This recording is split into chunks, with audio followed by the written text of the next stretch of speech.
up ahead of the boat, it kind of looks like the river comes to an end up here. It does not, of course, but it does come to about a 90-degree turn.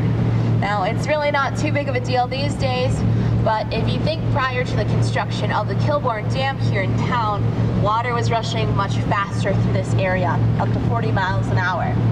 So what this would do to those poor lumberjacksmen as they would try to round this corner is oftentimes they would get sent straight into the shoreline on the right-hand side, and this would break apart those rafts that they were traveling on, many times even take their lives. So this area became known as the Devil's Elbow.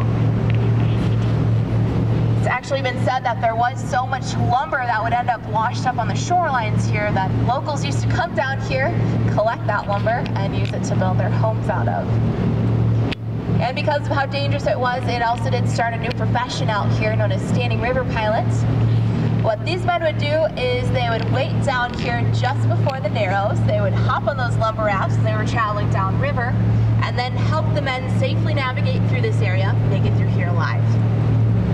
Now, the most famous of these men was a man named Leroy Gates, and he promised he'd never lose a raft or a man. He also did leave us his business card. I like to call it Wisconsin Dells' first billboard. It's coming up on the left-hand side, about 8 feet above the water. And it's a little tough to see with the shadows right now, but to the left of the lowest hanging branch, you might see some letters that are carved right into that rock.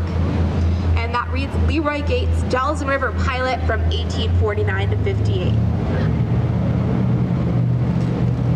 And I'll try to point that out on our way back, so on this side you'll get a good peek at it. Leroy was very good at his job out here. He never lost a raft or a man, but eventually he did end up losing his job.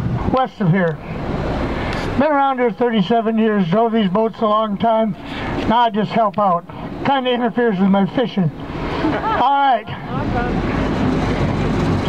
This is the Wisconsin River, the longest river in the state. It's 435 miles long, starts in a lake called Lac Vieux Désert in the far northeast corner, travels diagonally across the state 435 miles. I said, empties into the Mississippi River down at Wildwood State Park, not very far from my hometown of Boscobel, down there in Grant County. Now, as that river makes that long journey through the state, it drops in elevation to 1,100 feet. Gives a pretty good push. Consequently, there are 26 dams on this river, 21 of which are hydroelectric dams, like this one right over here. Now, this is the Kilbourne Dam, built in 1909, the very first hydro dam west of Niagara Falls. Still making electricity. And why Kilbourne? Well, until 1931, there was no such thing as the village of Wisconsin Dells. It was Kilbourne City, named after Byron C. Kilbourne, a pioneer of this area. Now, the dark brown color is entirely natural. This river makes its way through the Northland. It goes through a series of tamarack swamps. From their roots, these tamarack trees secrete tannin, or tannic acid, along with oak and hemlock. And that's what colors the water, but not to worry. You've all consumed some. It's found naturally in coffee and tea, anything, cosmetics, suntan lotions, and of course anything aged in wood. Jack Daniels comes to mind. All right.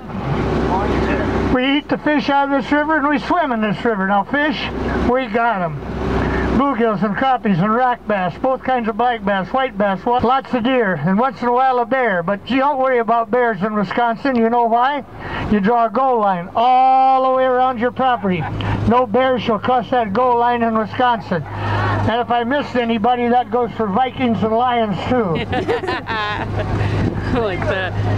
Wisconsin Dells. The Native Americans said Muskowsing, where the dark waters gather.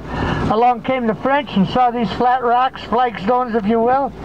They said Delace, flat layers of rock or flagstones. So where the dark waters gather at the flat rocks, Wisconsin Dells.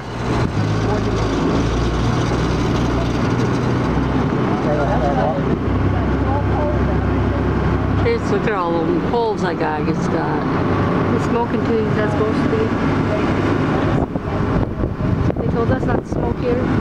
Well, we're now coming into the valley or the canyon of the Painted Rocks. Looking both right and left, you can see these rock walls have many, many subtle colors.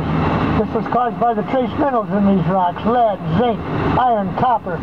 But what's really fascinating is how all this got here. 650 million years ago, the Cambrian Sea covered most of North America. As that shallow sea rose and fell, it laid down layer upon layer of sand and silt. You can see that yet. This went on for a great many million years, so that sea filled up and dried up. The sun baked it into these sandstone bluffs. There they stood till only 20,000 years ago, when the last great glacier came out of the north, smashing, crushing, destroying everything its relentless journey to the south. A few miles north of here, that glacier split, going around this Dells area and quite a lot more in southwestern and south central Wisconsin. Untouched, unharmed by the glacier, this is the driftless area. That glacier began to melt. The meltwaters were trapped for many years behind a gigantic dam of ice and rubble, forming Glacial Lake, Wisconsin, 500 square miles, over 500 feet deep. That water broke loose. It said there was so much water and debris and force, this whole area was carved out in less than 30 days. But because the glacier itself did not destroy this, that's why you can still see this beautiful bedrock. Potsdam, or Cambrian sandstone, found only 3 other places in the world: Potsdam, Germany, Zurich, Switzerland, and upstate New York. But notice how the trees grow right out of it. Under this hard crust, it's soft and porous, soaks up moisture and nutrients like a sponge. Now these trees are able to get their roots back as far as 50 feet and grow right back out of it. But truly, the cliffs of time. Entrepreneur, photographer, inventor, lived up there in old Kilbourne City. He cruised up and down this river, taking many, many pictures. He also invented the instantaneous shutter. But he can be called the father of our tourist trade, because it was his pictures and his inventions that brought people here to begin with, and now they're coming all the time, and a lot of it's due because of Henry Hamilton Bennett.